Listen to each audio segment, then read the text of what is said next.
Hello, this is Microphone Media. Please like, subscribe, and share. Thank you. Hello, this is Microphone Media. Please like, subscribe, and share. Thank you. سلام تعينها بالله دحان دوعلكم دحان حديركم ملا عالم ذلهم سمعتنا سلام ما أخذكم يخون زي مايكروفون ميديا أيون مايكروفون ميديا حدش يزخنكم كعمان قاعد إحنا ما تعهم من قبلنا هاي كل شيء عمل مستي نزيد سبنا أكالكم إن كنتوا توصلوا سبسكرايب إذا جبركم سبسكرايب كبروا لايكن شيرن غيركم نهجم روون بخبرنا عندكم لايك تبل متوقع هاي ترسع سمعتي تأوتوا لهم زي نوركم بارك سمعتي هزبنا بتعمي نافتو ناي معراب تقرأي تمازابلتي بدن بجرنا زرزيرنا هريعينا جن كان دايزا أكد أخور يخمونا حمزر لهم هزبنا ملع عالم زر لهم بزعوات قادر لايت برهانا كان دايزا أكل دفئتكم زقوركم كان دايزا أكل كم تحقوسكم ميديا تقرأي كعامة بحدا جزء حبيرا عبي دفئت الشراوي تقرأي نجز يوم محدار تقرأي نود هو واحد نخالة ود بتزلع على بزلع على هنا تدفئت جيرو 24 ساعات انتيمله تقعد لا برهانه كاب اسر وسيو بزح نجر بزح شرحي تحاسب له نير سمعتي بزح شرحي جبنات عمتات تأثر عد ملك عود كأسر زخيل يوم شرحها من نيرم هذا حرر دبن يميل من نجيتاچو حرر دبن نحن نفولت سمعنا ينا نقركم زلنا تشرح زنبدا كندي إذا أكل كفاءات كندي إذا أكل شرحي غيرهم كم زنورو ما أساس عخ جورو نبدي سافا من تيلم وسيدم كأوخه نقول لما فراره نتهم جنرالات تجراي أبغى يوم مهدار زلو تجراي ززارو زصحفو ما نم نجر أب تجراي زلو كاب عبي أحمد إيد كم زي ملت كابن نجيتاشو إيد كم زي ملت بانداتات نجيتاشو شرحهم اللي يمدير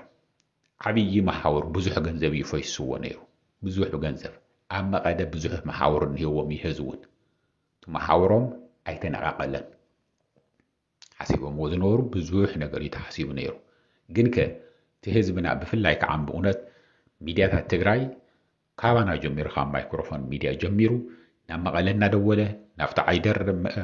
تأثير اللزن برنا دولنا ناو كله ناب جنرالات ناب إجازيك نقولكم من داومين دلن بزح دفئتي تغيرو نمنتاي برهانه يكون انتوانا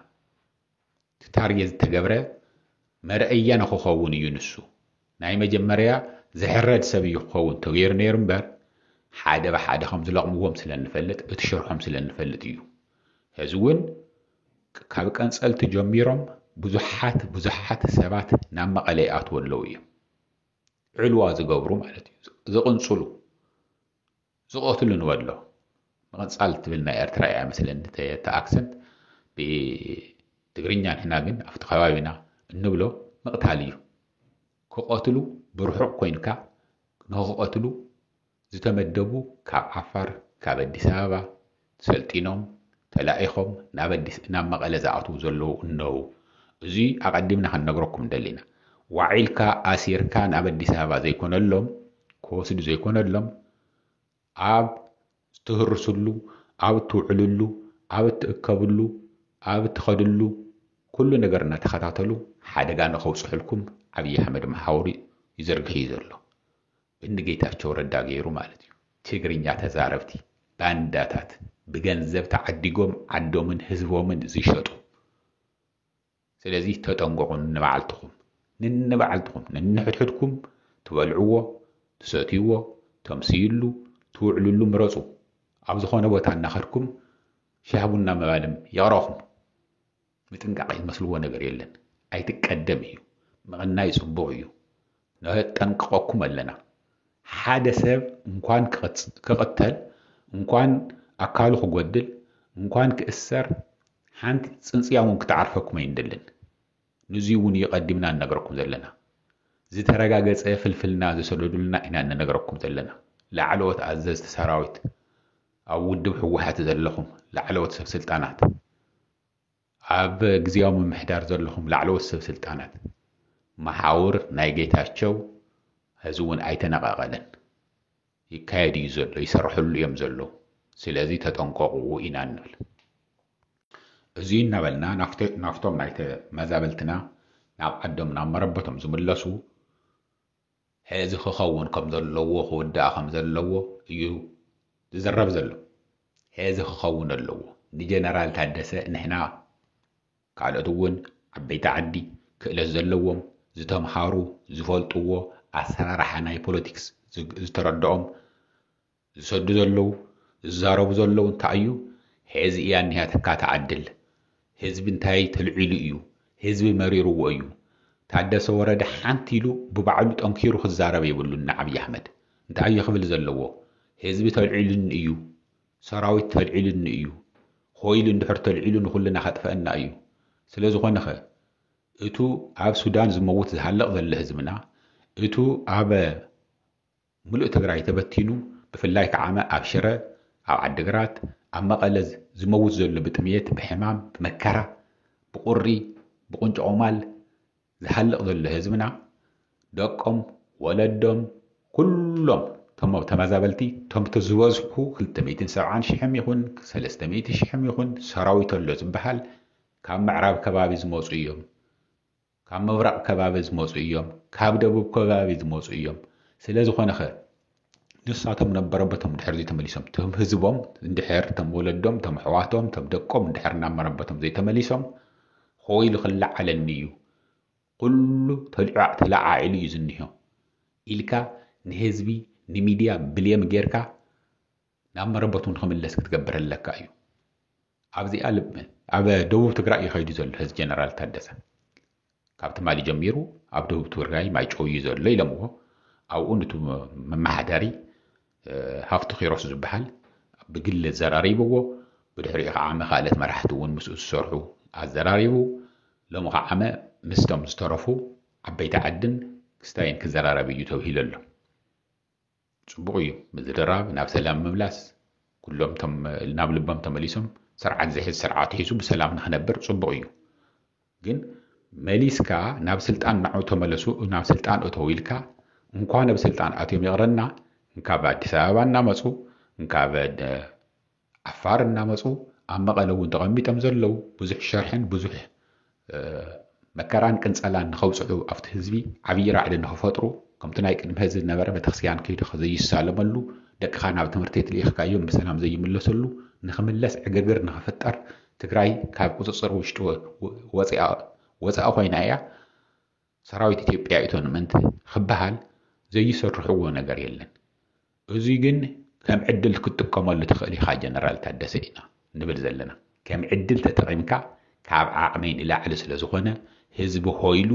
ቢሮይ እውን ክሕዞ እዩ እቱ ተመዛቢሉ ዝኒሄ ህዝብም እቱ ናይ መቐለ ህዝብም ናይ ዓዲግራት ህዝብም ናይ መምሕዳራት ቦታ ከይዱ ወሪሩ እንድሕር ዘይትመርስና ኮይንኩም ናብ መረበትና ናብ ዓድና ኣይንለቅቕን ክብል ይኽእል እዩ ካብኡ ዝገደደ ዓመት ሰራዊት ኣብቲ ሰራዊት ዘሎ ቁፅሩ ብጣዕሚ ብዙሕ ዝኾነ ሰራዊት ስለ ዝኣምነሉ ዘሎ ከይድና ካብ ህዝብና ስቑኢሉ እናሞተ እናጠመየ እናሓመመ እናሃለቐ ስቑኢልና ንርኢ ብሓይሊ ክንሕዞ ኢና ኢልኹ ክለዓል ይኽእል እዩ ብኤርትራ እውን ኣንፈት ተፈቒዱሎም እዩ ኢልካ ብልየም ክትገብር ትኽእል ኢኻ ክተመኻኒ ትኽእል ኢኻ ኣማኻኒኻ ህዝብኻ ናብ መረበቱ ምለሶ ብዙይ ጎራሕ ክትከውን የብልካን የግዲ ንስኻ ናይ ባዕልኻ ውሳነ ምሲልካ የግዲ ክምለስ ኣለዎ ገለመለ እንድሕር ኢልካ ከምዚ ግበር ፅባሕ ድሕር ፅባሕ እናበለኽ ዓብዪ ኣሕመድ ከምቲ ገይርዎ ዝኒሆ ንዝሓለፈ 2 ዓመትን ገለን ከተኣጓጉለካ ይኽእል እዩ ህዝብና ስቑኢሉ ኣብቱ ጥምየትን መከራን ክኽርሞ ይኽእል እዩ ለዘበን እንተኸሪሞም ከዓመ ዳሕና ዋዕሊ ምዕራብ ትግራይ እዩ ስለ ዝኾነ ህዝቢ ተላዒሉኒ እዩ ሰራዊት ተላዓዒሉኒ እዩ ተመዛባላይ ኩሉ ተላዓዒሉ እዩ ትግራይ ካብ ቁፅፅር ወፃኢ ክትከውን ትኽእል እያ ናይ ኤርትራ ድፊኢት እውን ይካየደሉ እዩ ገለመለ ኢልካ ኣማኻኒኻ ህዝቢ ንኽምለስ ክትገብር ምኽኣል ኣለካ ዓብዪ ኣሕመድ ዓቕሚ ሃልይዎ ህዚ ናብ ትግራይ ወሪሩ መፅዩ ንኣኻም ይኹን ናይ ትግራይ ህዝቢ ሓደጋ ዝፈጥሮ ነገር የለን ብሰላም ዘመሓድራ ዘሎ ህዚ ምዕራብ ትግራይ ጥራሕ እያ ትግራይ ኢዳን እግራን ኣርኒባ ከፊላ ስለ ዘላ ሰራዊት ትግራይ ናብ ምዕራብ ትግራይ ምንም ነገር ስለ ዘይገብር ዘሎ ብሱዳን ብምዕራብ ትግራይ ዘሎም ሸረሪና ዘሎ ሰራዊት ትግራይም ይኹን ኣርሚ 70 ኣብ ትግራይ ዘሎ ሰራዊትም ናብ ምዕራብ ትግራይ ስለ ዘይኸይድ ዘሎ ዓብዪ ኣሕመድ ብሰላም ናይ ማን ዘመሓድራ ዘሎ ምዕራብ ትግራይ እያ ካብኣ ቀፂላ ከዓ ኣዲስ ኣበባ እያ ካሊ ዞም መሓድሮ ይብሉን ዓብዪ ኣሕመድ ስለዚ ምዕራብ ትግራይ ግን ፌደራል ሰራዊት ውፅእ ኣይኮነን ንሕና እንብል ዘለና እቶም ኣብኡ ወሪሮም ኣትዮም ዘለዉ ታውዕል ፕሪቶርያ ትተግበር ህዝቢ ይመለስ በል ጎራሕ ክትከውን እንተኮይንካ እዚ እዩ ዋና ኣድላይ ዝኒሀ ምክንያቱም ህዝቢ ይሃልቕ እዩ ዘሎ እዚ ክረምቲ እዚ ኣብ ስደት ኣብ ጭቃ ኣብ መከራ እንድሕር ነቢሩ ካብ ፍርቂ ንላዕሊ ብሕማምን ብጥሜትን ክሃርቕ እዩ ሓገዝ ከም ልበ ይኣቱን ዘሎ ኣይኣቱን ዘሎ ብጥሜት ህዝቢ ይመውት ኣሎ እዚ ዓዊልካ ክትዛረበሉ ኣለካ ህዝቢ ገዲድኒ እዩ እንተኢልካ ዓብዪ ኣሕመድ እዚ ንኽበካ እዩ ዓብዪ ኣሕመድ ክሰምዐካ እዩ ስለ ዝፈርሕ ስለ ዝርዕድ ህዝቢ እንተተልዕሉ እንታይ ክገብሮ ከም ዝኽእል ስለ ዝፈልጥ እሺ ክብለካ እዩ ስለዚ ዋላ ምስ ዓብዪ ኣሕመድ ክትፃልኣ እንተዘይደሊኻ ንስኻ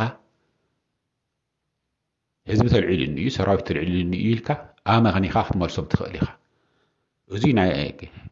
ጀነራል ታደሰ እዩ ኣንቱም ተመዛበልቲ ከዓመ ከምቱ ንብሎ ዘለና ሆይልኩም ናይ ታደሰ ወረደ ቢሮ ከይድኩም ሰላማዊ ሰልፊ ግበሩ መልሲ እንተዘይተህዩና ኣይንኸድን በሉ ቆልዓ ሰበይቲ የግድን ኣብኡ ክኸዳ የብለንን ደቂ ተባዕትዮ ከይድኩም ኣብኡ ከፍ በሉ ብሰላም ሓንቲት ጉድኣት እንተየብፃሕኩም ሓንቲት ኣቕሓ እንተይሰበርኩም ሓንቲ ገለ እንተይገበርኩም ከይድካ መኸፍ ምባል እዩ ትግብብ ብምሉእ ምልእዎ ናይ ህዝቢ ኮይቱ ናይ ምምሕዳር ቦታ ብድሕሪኡ ኸ ንጀነራል ታደሰ እውን ምክንያት ይኾኖ ይኸው ከስርሕ ኣይከኣልኩን ህዝቢ መፅዩ ሰላማዊ ሰልፊ ይገብር ኣሎ ኣገዲደ ከውፅእ ኣይክእልን ከም ካልእ ቦታ ዝግበር ብዱላን ብጥይትን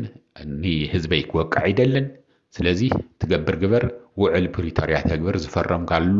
ውዕል ፕሪቶርያ ተግብር እዩ ንሱ ክትገብር ኢኻ ተቐሚጥካ እንኻ ኣብ መቐለ ከፍ ኢልካ እዚ ክንገብር ኢና እዚ ተወረረ ኢልካ ኣምባሳደራት ትመፁ ተለዉ ተዘራሪብካ መሊስካ ሚድያ ከዓመ እዚ በለ ጀነራል ታደሰ እናተባህለ ክዝረበልካ ኣይኮነን እዚ ክትሰርሖ ተቐሚጥካ ዝንኻ ውዕል ፕሪቶርያ ክትግብር ኢኻ ውዕል ፕሪቶርያ ከዓ ካብዚ ዝጅምር እቶም ተመዛበልቲ እውን ባዕልካ ኦርጋናይዝ ክትገብሮም ትኽእል ኢኻ ንዑ ኢልካ ብደንቢ ጌርካ እንታይ ክገብሩ ከም ዘለዉ ብዝርዝር ክትዛረቦም ትኽእል ኢኻ እዚኣ ጌርኩም ንዑት ቢሮ ይሓዝዎ ናይ ልቢ ናይ ህዝብኻ ሓሳብ ናይ ልብኻ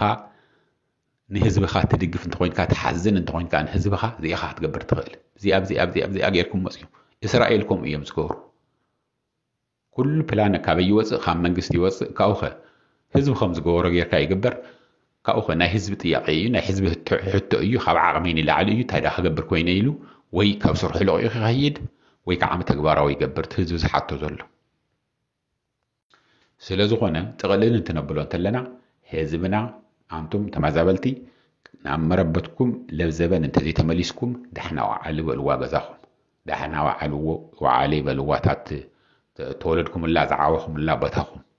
ምክንያቱም እናኸበደ እናፀበበ እዩ ክኸይድ ሕዚ ግን ዓብዪ ኣሕመድ ኣብ